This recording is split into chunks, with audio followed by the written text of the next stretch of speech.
Mange tak, fordi jeg måtte komme for anden gang, og jeg har jo fået lov til at holde et foredrag, eller et kort indlæg om menneskehjernen, om den eksisterer i virkeligheden. Det er jo i virkeligheden et spørgsmål, man kan stille sig selv, og udgangspunktet er det her gammelkendte tankespil, kan man sige, som udsiger, at det træ, der falder i skoven, uden der er nogen i nærheden, det træ, det falder uden en lyd. Og det er fuldstændig korrekt. Der skal være nogen til at opleve lyden, for at lyden den opstår. Hvis man kigger på lyden og et menneske, så er det jo sådan, at lyden, oplevelsen af at høre noget, et træ, der falder i skoven, det opstår, den skabes inde i vores hjerne. Den skabes på baggrund af lydbølger, som rammer vores trommehinde, sætter et sindrigt apparat i gang af knogler, der bevæger en anden membran, der sætter nogle svingninger i gang i noget væske, som får nogle små femmerhår til at vibrere herinde i den her snegl. Og denne fysiske bevægelse af disse femmerhår bliver omsat til nervecelleaktivitet, der bliver sendt op i vores hjerne, og op i vores hjerne, der omsætter hjernen nervecelleaktiviteten til en bevidst oplevelse af at høre noget.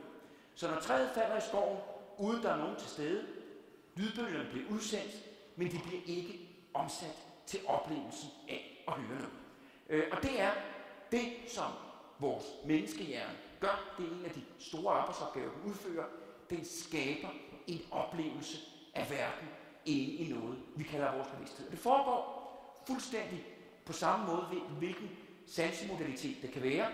Det er den samme opbygning, man har. Man har en følereceptor. Ved følesansen, der er det små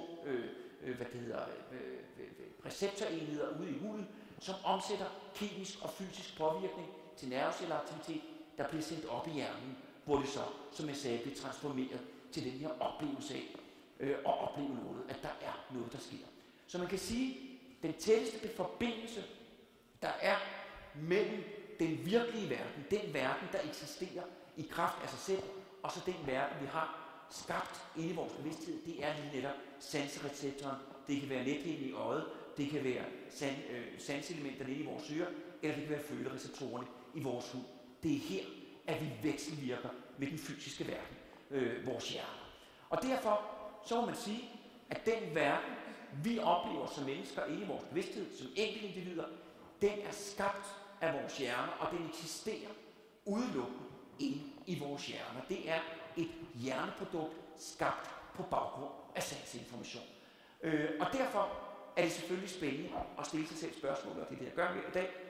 Den hjerne, den oplevelse, vi har inde i vores hjerner, er det skabt på basis af noget reelt, eller er det hele bare et stort tankespil? Og der er det, man må erkende, at det at opleve verden, det er ikke en livsnødvendighed. Det er ikke alle dyr. Det er formentlig meget, meget få planter, om nogen overhovedet, der oplever verden, som har en bevidst oplevelse af at være til stede. Hvis vi tager det, man kan kalde de mere ikke som mentalt veludrustede dyr, det er langt størstedelen af det, der findes, så er det dyr, som klarer sig uden at være nødt til at have en bevidst oplevelse af virkeligheden. Sådan en frø, det er et stykke automatik. Den behøver kun at træffe meget, meget få helt mekaniske valg i tilværelsen, og disse valg kan træffes automatisk. Derfor behøver frøen ikke at have en bevidst oplevelse af at være til stede i en virkelighed. Frøen, bare for at give et eksempel på den mentale begrænsning, der er til stede, frøen er et dyr, der i den grad risikerer at dø af mangel på fantasi. Frøen lever af fluer, og det gør den på den måde, at når der er en flue, der flyver forbi en frø, så er der et eller andet apparat, der bliver aktiveret inde i frøhjernen, og som får frøtungen til at flyve ud og fange fluen. Det betyder, at den fanger kun fluer, der flyver. Tager man en frø, sætter den i et bur, fyldt med døde fluer nede på bunden, så vil denne frø sidde og stige ud i luften, indtil den falder om, død af sult, fordi at den ikke har omstillingsparatheden, der skal være til stede for ligesom at ændre strategi. Det her dyr, det er automatik, de behøver ikke en virkelighedsoplevelse. De behøver ikke at vide, at de er til stede i verden. Men lige så snart man kommer op i pattedyrfamilien, visse fuglearter, visse blækspruttearter, så er dyrene blevet så intelligente, så er de så i stand til at ændre adfærd, de er også nødt til at have en vis oplevelse af at være til stede i verden. de skal have en eller anden form for mental frirum, hvor der kan foregå en eller anden form for diskussion. Og de her dyr, de er formentlig, vi ved ikke, hvordan det er ved en markat, men de er formentlig i en eller anden forstand i stand til at erkende virkeligheden som en følelse, der gennemstrømmer deres sind. En følelse, en tilstand, en erkendelse på et eller andet plan.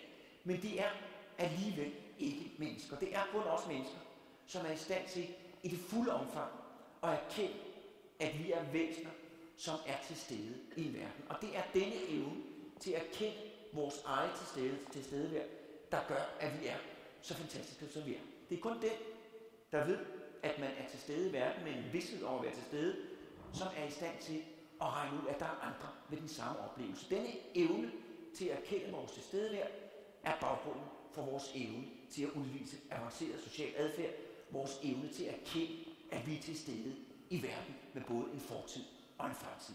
Så den her evne, det er et af vores største våben i kampen for vores arts overlevelse.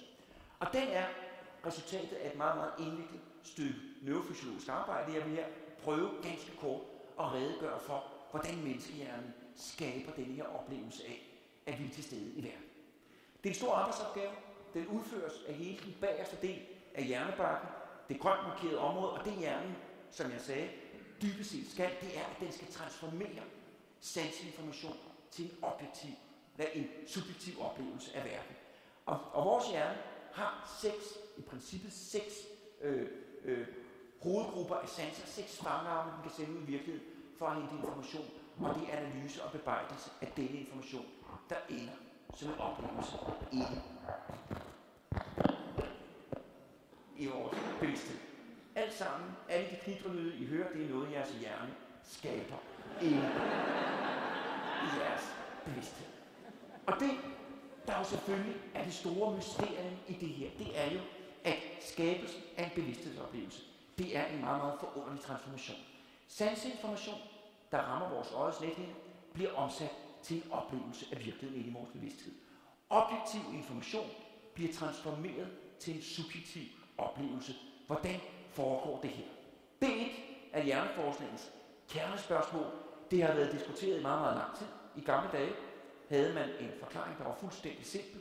Lige ud af landvejen, den var også meget, meget beroligende. Den var naturligvis, må man sige, også fuldstændig forkert. Det man regnede med dengang, det var, at de ting, der var ude i den rigtige verden, de blev spejlet ind på vores nethinde. Information blev så via synsnerven bragt ned i den bagerste del af hjernen, og hernede lavede hjernen så et spejlbillede af det, øjnene så. Man troede dengang, at det vi oplevede inde i vores bevidsthed, var et spejlbillede af den rigtige verden. Beroligende, men som sagt fuldstændig forkert. Der har været rigtig mange ting, der har rystet videnskaben i dens grundvold. En af de største uhyggelige oplevelser for hjerneforskningen er markeret med denne her lille tyske bondekone, fru Büchner, og de her 2 tegninger eller billeder viser, hvad det rent faktisk var, der skete dengang, at vi fik et helt nyt syn på, hvordan hjernen skaber vores virkelighedsoplevelse. Og allerede inden jeg går ind i en mere detaljeret analyse af billederne, så kan I se, at der er noget fuldstændig ravruskende galt, for enten var fru Büchner ikke særlig stor, eller også var vinflaskerne dengang ganske voluminøse. Men det, der er sagen fra fru Büchner og for os, det er, at hun havde fået 2 blodpropper i hjernen. Hun havde mistet evnen til at forstå, hvad hendes øjne fortalte hendes hjerne. 2 professorer i en svamp holdt han den op foran øjnene på hende, så kunne hun ikke fortælle, hvad der hun så. Og det var ikke fordi hendes øjne som sådan fejlede noget. 2 professorer i en svamp og smed den efter hende, så dukkede hun sig fuldstændig, som hun skulle, men hun havde mistet evnen til at forstå, hvad det var, øjnene fortalte hendes hjerne. Og det, der gjorde tingene endnu mere mystiske, det var, at hvis professoren så gav hende lov til at røre svampen, bare med det yderste af hendes pegefinger, så kunne hun straks på fejlfrit tysk sige, das ist ein Schwammprofessor. Evnen til at forstå, hvad følelsesansen fortalte hjernen, var ikke hovedet til kronen. Det her kunne ikke forklares ud fra den gængse teori.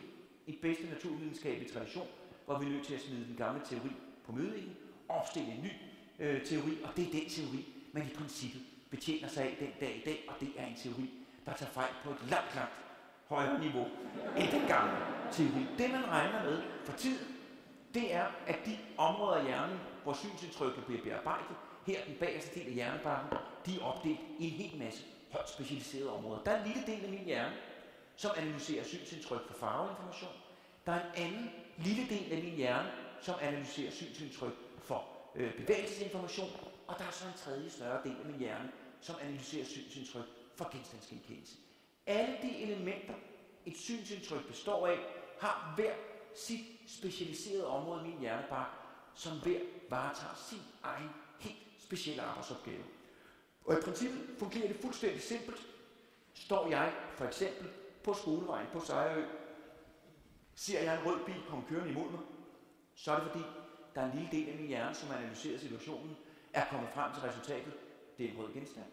En anden lille del af min hjerne har analyseret situationen, er kommet frem til resultatet, genstanden bevæger sig hen imod dig med den og den hastighed, og en tredje, lidt større del af min hjerne har genkendt genstanden som en Mitsubishi Colt 234 GLX Special. Hele dette store, komplekse synsindtryk bliver reduceret til 20-30 enkeltbeskeder, som bliver sendt ind i min bevidsthed, og ind i min bevidsthed laver hjernen så en historie, der passer med den information, der er blevet tildelt, og det er den historie, vi oplever som virkelighed inde i vores bevidsthed.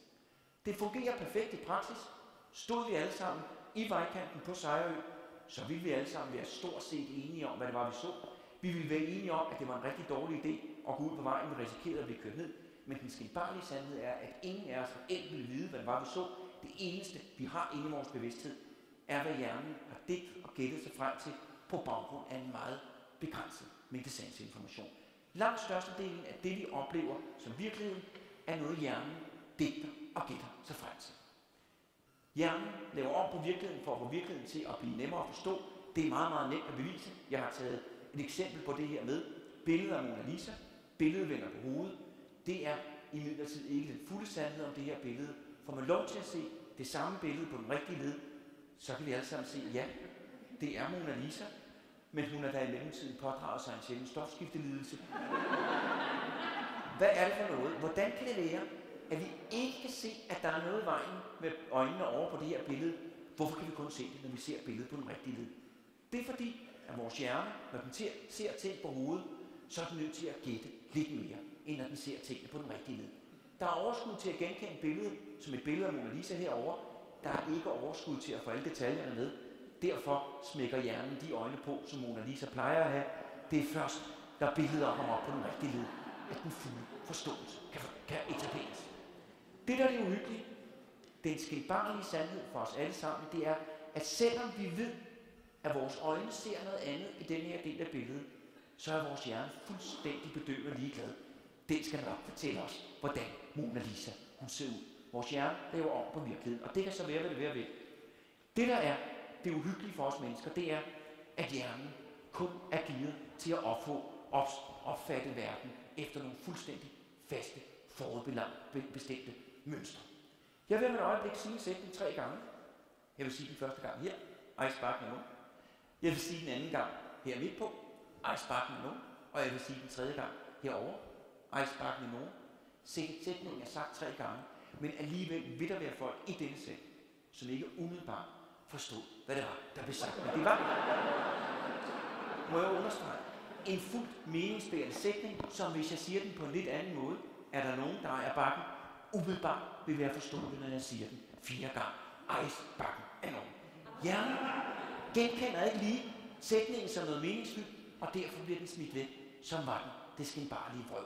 Hjernen vil kun opfatte verden efter faste, forudbestemte skabeloner og mønstre, og det, der er sagen, det er, at når hjernen først har bestemt sig at tolke verden i en skabelon, så bortkastes alle andre alternativer.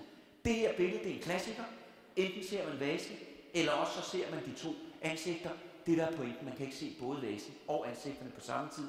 Er der folk i salen, som ser begge ting på samme tid, så kan vi tage en kort snak heromme bagefter. Jeg har læst i min bog, at der ikke er alternative muligheder. Det der er sagen, og jeg siger det med overbevisning, hjernen skaber vores virkelighed i sit eget billede. Der er kun nogle faste skabeloner, hjernen kan lave vores virkelighed ud fra. Så den verden, vi kender til, den verden, vi mennesker formentlig nogensinde vil komme til at kende til, det er kun en abstraktion et spejlbillede, en hjerneoplevelse af den virkelige verden. Og hvis man så snakker om bevidsthedsoplevelsen, så er det noget, der meget, meget hurtigt undsniger sig vores forståelse, men bevidsthedsoplevelsen ligger meget, meget tæt på noget, der har med opmærksomhed at gøre. Min bevidste oplevelse af at være til stede i verden er et punktnedslag på en tidslinje. Jeg er til stede lige her og nu med en bevidsthed om min fortid, med en erkendelse af min nutid og med en forestilling om noget, der skal komme.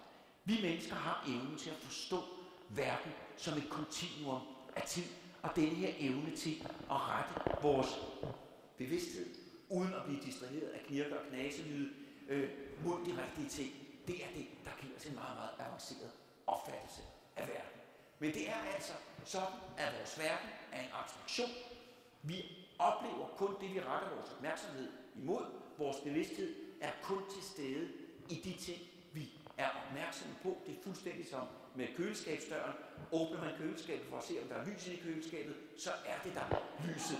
Men lige så snart man lukker køleskabsdøren igen, så må man gå ud fra, at lyset er slukket. Så det er en lille bitte del af verden, vi er opmærksomme på, vi er bevidste om, og denne lille del af verden, som vi er bevidste om, den er så mange gange fortolket og fordrejet af vores hjerne, før den ender som en oplevelse i vores bevidsthed. Så vores virkelighedsopfattelse, det er ikke noget, der har voldsomt meget at gøre med den rigtige verden. Det kan få ubefæstede sjæle til at opstille teorier om, at verden så i virkeligheden slet ikke eksisterer. At verden kun er den repræsentation, vores hjerne har skabt. Det er ikke korrekt. Det er der en skotsk videnskabsmand, der tilbageviste meget, meget håndfast. Der var teorier om, at verden den ikke eksisterede udelukkende. Den eksisterede kun i vores bevidsthed, men han modbeviste det, min herre, som han sagde, ved at sparke til denne sten, og så fik han et stort godt mærke. Og dermed havde han bevis, som vi jo alle sammen godt ved, at der er noget bag ved alle vores forestillinger. Der er en repræsentation af den virkelige verden, som vi oplever inde i vores bevidsthed. Så derfor så eksisterer hjernen i virkeligheden.